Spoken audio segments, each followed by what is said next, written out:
of saying this is wrong what was done, and at least let's repair it by going through all of this debris. And I'll let him sleep this. Good afternoon, everyone. My name is Tafi. Today is Zvira. We changed our last name, Zvira, from Zweig. So I'm better known as Zweig. And I began this project about 8 years ago together with Gabriel Barkai. He's now abroad. And unfortunately, it came at the end of the day, so we ordered about after 3, it's becoming dark, so it's difficult to sift. But usually groups come here and they get half an hour introduction, and then they get a chance to also sift the material.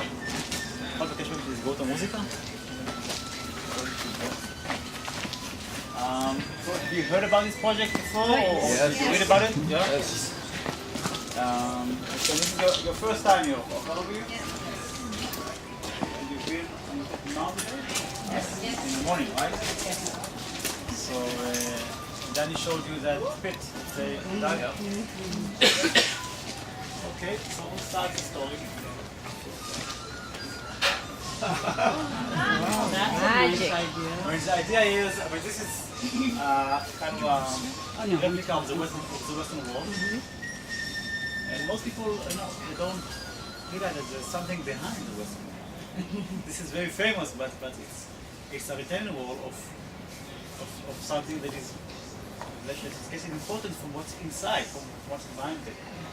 Now, this is mainly for Israelis, because Israelis usually those that are not much knowledgeable about Jerusalem and about Judaism, so they think that the Western Wall is the most sacred and important place of Judaism. But Jerusalem, the Temple Mount is the most sacred place for Judaism. And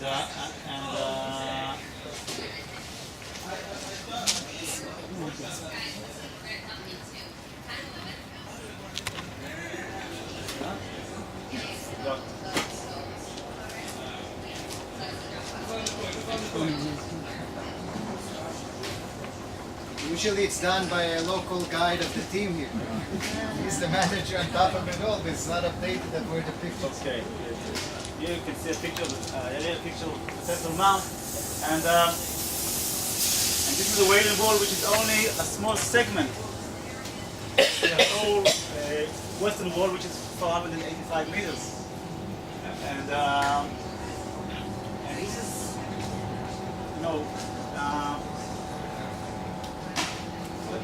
a common saying about this wall, and what people say that this is. Many people think that this is the only remnant of the temple, and this is not true. It's not a remnant of the temple at all, and not even of the original Temple Mount. And I'll explain why.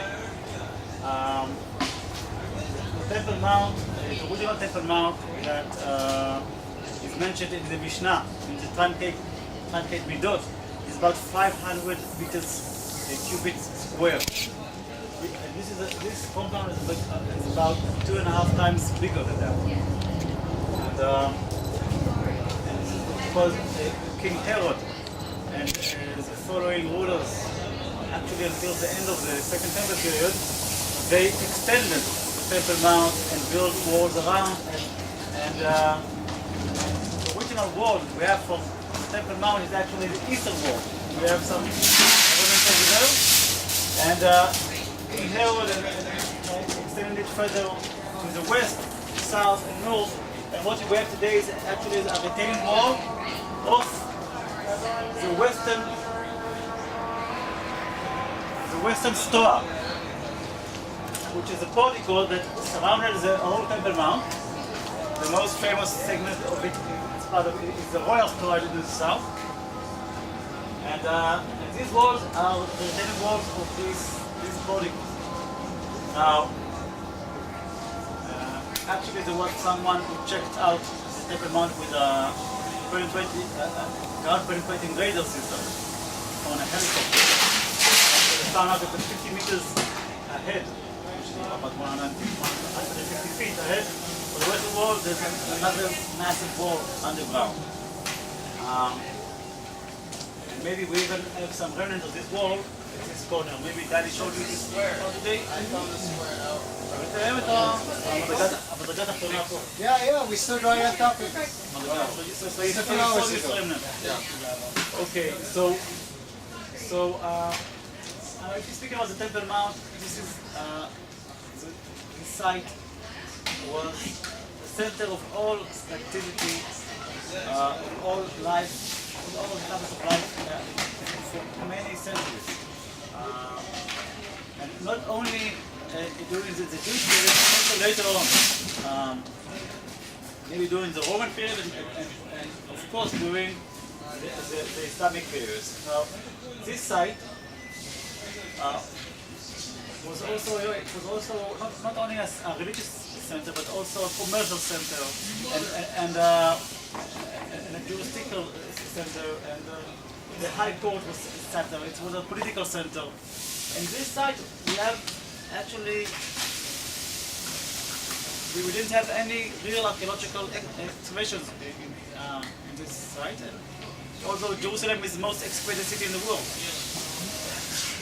And this is because the Muslim trust who runs this place never allowed any archaeologists to really excavate. There were some scholars during the 19th century that got some permission to do some surveys. All the archaeological maps of Temple Mount that we are using today are based on those maps, and during the 30s, 40s of the last century, the British mandate Antiquities Department got some chances to do in the Al-Aqsa Mosque floor some sections, small sections. That's it. Not even one single chart was published from the Temple Mount. And then in 1996 it began, we heard about the whole story, about the history, we tell them about the Six-Day Wars, and what was the status quo. So status quo was broken during 1996 when they started renovating the Solomon Stables substructure and turning it into a mosque. And in 1999 they had to break the northern arches of this structure, which is over here. This is the new pit. This is actually the roof of this structure, 36 feet underground. Now, the original entrance. We kind of reviewed all of this. Okay. And if we have limited time, I'd like to advance to what you are doing, great. what this project is doing, So- and what was found. When they dug this pit in 1999, they wanted to have an emergency exit. They called it an emergency exit, but it actually became an entrance to this new mosque. And this soil that they took out from this pit is an accumulation of debris that was dumped over there for many years. It's the last 1,000 years, because with some fellow friends, we went by and we started surveying these dumps. And for our surprise, we encountered Antiquities Authority inspectors that tried to stop us. And to say that we need a license we need a permit to go through this debris. So I told them, listen, we cannot ruin anything. This is urgent before someone dumps on it garbage. We have to check out what we can find in this soil before it's too late. So at the beginning they agreed to let us go through, and in condition that we delivered to them all the finds, and 5 minutes later we got direction from the authority and manager that we should leave the site immediately, not to take even one single plot chart. They scanned my car, confiscated everything that was in my car, and it was crazy. I mean, this is in a nutshell of this whole story, but I felt like this is an X-Files site. That not even one single evidence could go out of it. It was ridiculous. They wanted every single shard. And you know, Israel is full of shards all over. There's so many archaeological sites here. So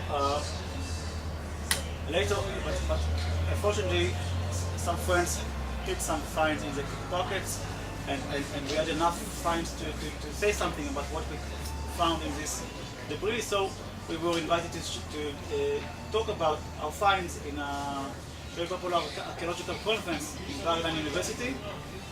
And this caused a very big storm, and the Antiquity Authority tried to prevent our appearance over there, and they tried to ban me from speaking over there. They told me that this is very sensitive information, you cannot speak about it publicly. And told that this is scientific information, you cannot hide it from the public.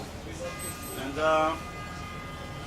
so what happened was, eventually they even came to my house with a search warrant, and I was arrested, and I was persecuted, and there was a trial. Unfortunately, I had a very good judge. She immediately understood it was a political trial, and she dismissed. She tells them to pull back the charges. This is how to end it. Meanwhile, Gabi Barkai, which was one of my lecturers, and he helped us also identify the material. He and me, we tried to arrange a systematic project to see all of this material. It took us about 4 years to get the license. We had lots of bureaucracy problems, obstacles that tried to prevent us from doing this. But eventually we managed to get the permit and some funds, and we began this project. And we began this project by moving about a total of about 300 truckloads from the Kidron Valley down over here. It's all spread around the valley down here because we didn't have room in our backyard to have for all the leaves. And when we began this project, we thought that we would work a few months, and then and with some archaeological students, and then we'll have a nice sample of what we have, and then we'll publish it. That's it. We didn't think we were going to work for so long, but although we kept it in a low profile and secretly, people heard about us and they came and offered help. Many groups came and volunteered, and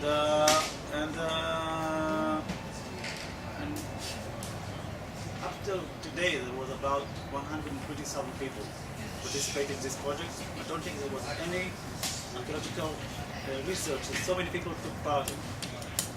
And what we understood, why mosque was built in the Solomon tables. We stood at the entrance leading room. Yeah. And here you can see the debris mound in the Kidron Valley. So we separate into different sections, different areas. And we have another dump in the center of town. We'll dump later on. And so we have about 12 areas that we separated in this debris. We found out that the finds distribute unevenly.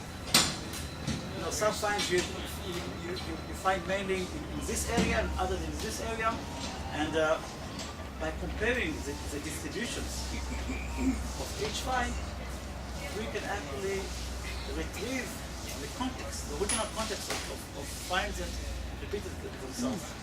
That belong to the horses of the Templar Knights horses that dwelled in Solomon's stables. Finds like the horseshoe nails, we call them fill key nails, coins, arrowheads, they distribute in a certain way among all the different areas. So we know everything that matches this kind of distribution may fit together with this context. Don't know how much of you. So we have finds again from prehistoric times till modern times, but the major amount of finds come from kind of the first Temple period, the Iron Age too.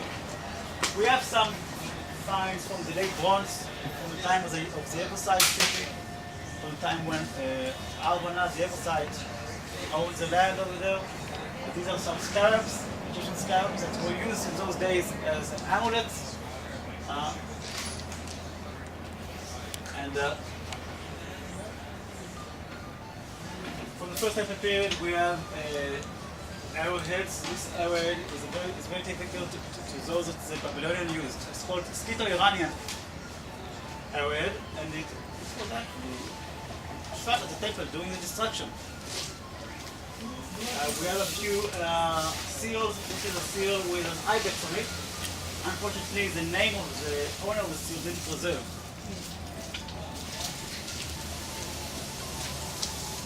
We have hundreds of small fragments of figurines. And these fragments, most of them, have ancient fractures. So, and we hardly find any large pieces of these things, and maybe it's connected. This phenomenon is connected to the story that we hear about King Josiah, Josiah or King Hezekiah banned this activity and smashed all the idols. King like the one Josiah, we're looking at. he smashed all the modern images. That's what is mentioned, and so we find many of them everywhere. 20 Buddhas already there. We've seen in the city of David, including the new ones, of Yochal son of Shalem from Eilat Mazar's day. But their sifting contributed a few more. Okay, so this Buddha is a very special one because first it's the first Hebrew ever found from inside the Temple Mount, ancient Hebrew inscription. Now, on the back print of this Buddha, it's a back print of a fabric, not of a paper letter. So this Buddha, it's from the types of Buddha that seal sacks. Seal maybe a partial or a sack of silver or gold. We know that inside the temple there was a temple treasury. The priests were in charge of managing the temple treasury. And the name that we have on the Buddha is Morgan, so it ends with Lamed Yud Hei Vav, Eliyahu. So this could be Eliyahu, Gdaliyahu, Galiyahu, Atzaliyahu. And the name of his father is Aleph Mem Resh, which says Imer. Imer is a very well-known priestly family that is known from the end of the first temple period and the beginning of the second temple period. And there's a very famous priest, his name was Pashchur. Pashchur, the son of Imer, and it said that he was a high priest, kind of a manager, a general manager of the temple. Not the high priest or priest, but a priest who manages the temple itself. So this may be the serial impression of his brother, and who was in charge of the treasury. This is the first time ever that we have any evidence of the temple administrative activity. The first temple administrative activity. And in the city of David, Elazar found the Buddha of the son of Pashchur, Gdaliyahu, the son of Pashchur. No, actually, Pashchur of his uncle didn't use coins. Only the Greeks began with the coins, and only during the Second Temple period, the coin system began being used. So what we have is weights, and on the weights, according to the weights, or sometimes we have some markings. We know what type of weight is it. This weight is 10 gerah, which is half a shekel. It's mentioned in the Bible that the holy shekel was used in the temple was 20 gerah. This is a symbol of 10 gerah. And the half shekel was the symbolic amount that people gave for the dating the temple. Triplets of fragments of stone vessels. You know about stone vessels already? Yeah. It was very popular because they didn't get defiled during the Second Temple period. We have even some evidence of industrial refuse of stone vessels. So maybe even some stone vessels were created and were manufactured in the Temple Mount for certain reasons. Speaking about purity, so we also have about 2,000 of combs from ivory or bone. And according to Jewish law, the ancient Jewish law, Jewish law from the Second Temple period, that speaks about the ritual bath, the mikvahs. So before you immerse inside the mikvah, you have to comb your hair. So you won't have any separation between your body and the water. And this is why sometimes you find combs in your mikvahs in Qumran. You find many combs. Over there they used to go every day or even more than one time a day to the mikvah. So, and we know that inside the Temple Mount there were many ritual baths. Some were for the priests, some were for the pilgrims. And we have about 25,000 coins found, ancient coins. So 5,000. Now at the beginning it was difficult to find the coin because this dirt has a grey texture. It's full of use the wet sifting method. So we didn't find even one single coin. So this was really disappointing and frustrating because you should find many coins in the Temple Mount. It was also a commercial center over there. But it was because we didn't use the wet sifting. When we began using the wet sifting, we found our first coin. And it was of a type of, it's called the Freedom of Zion. I think I have a picture of it here. Here it is. And this is a coin. It was very symbolic to find the first coin. And all the types of coins that Jerusalem has in its history. We have this coin from the great revolt against the Romans in the year 67. It bears the inscription that says for the freedom of Zion. And we are trying to save whatever we can in the dirt from Mount Zion. And you know Mount Zion, this is the biblical name of the Temple Mount. Today Mount Zion is a new name from the Byzantine period. It was shifted westward.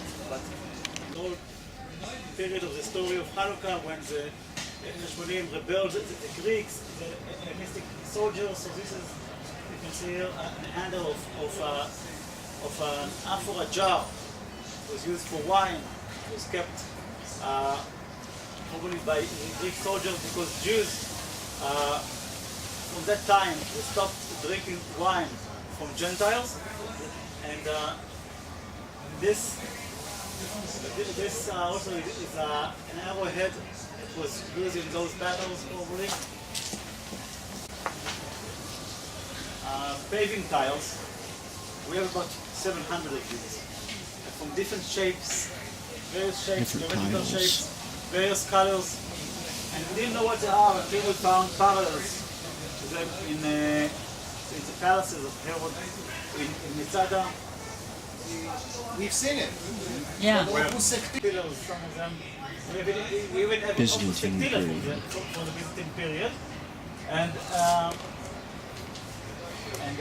which is also very rare in Jerusalem. There's only one other place that we found in Jerusalem, an opposite pavement. Pieces like these. One of them even was Roman dice. had double.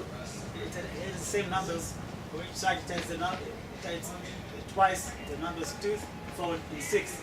But from each side, you look at it, you don't notice. You always see these numbers. So maybe it was used for cheating. The Jews said that in that time, in the 2nd century CE, they say that whoever plays the dice is disqualified as a witness. And even from the dome of the rock, you can see this still today, but some of them were removed because they fell apart. We have about a few tens of thousands of these glass mosaic cubes. Some of them have this gold leaf upon them.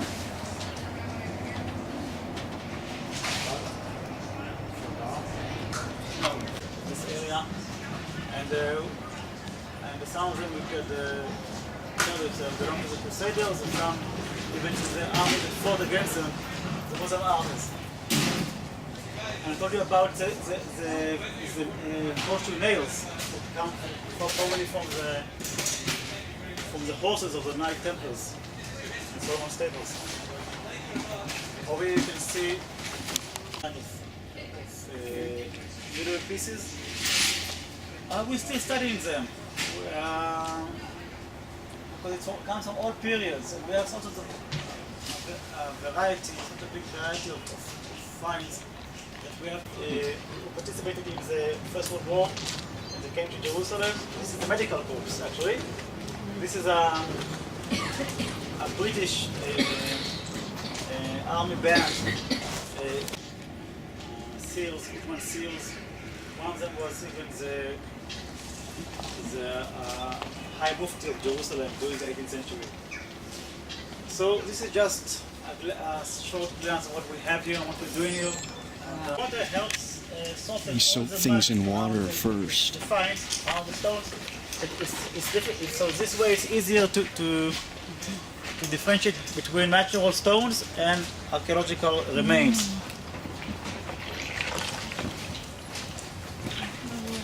So here I can see this is, I spoke to you about the opus sectile.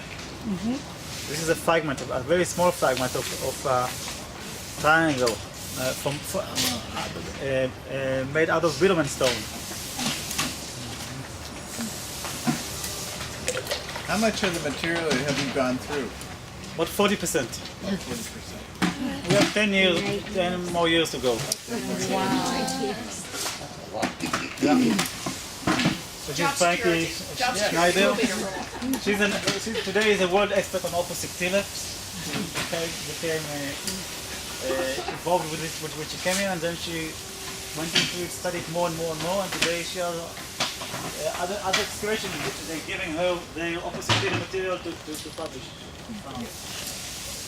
Whoa! You ever see the cut lines on the bottom?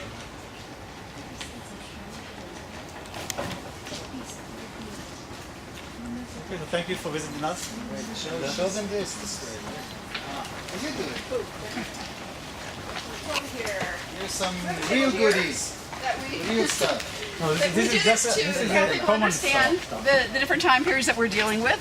So we created this display table and we divided everything up according to the major time periods. We start with the First Temple period, Second Temple, Roman, Byzantine, early Islamic, Crusader, Mamluk, Ottoman, and modern.